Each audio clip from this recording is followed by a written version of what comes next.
For me, it's all about providing each individual with the best possible chance of becoming successful. From over 10 years of working in football, for me, the missing element is culture.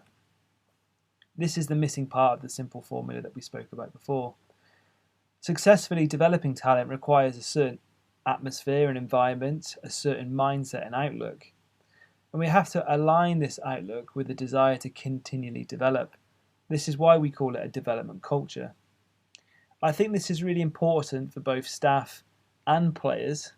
I think this helps staff create a culture with players if they themselves are also in this mindset. So we can apply these ideas to both staff and to players. So how do we do it? The first thing is to have our own values. And if we conduct ourselves in accordance with these values, then I think it provides us with a lot of guidance. My main standout value, which I repeatedly tell our department, is to always work in the best interest of the player. Always. If ever presented with a tough situation, answer that question with this idea, and your decision and actions will be justifiable.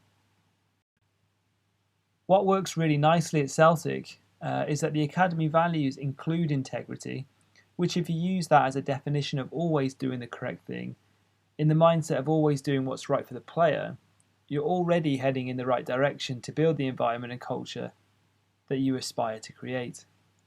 And alongside the other values that we have here, this builds a really solid foundation to place our development culture on top of. On top of experience, we can learn a lot from other sources away from scientific journals and textbooks, sources such as memoirs, biographies, talks and books.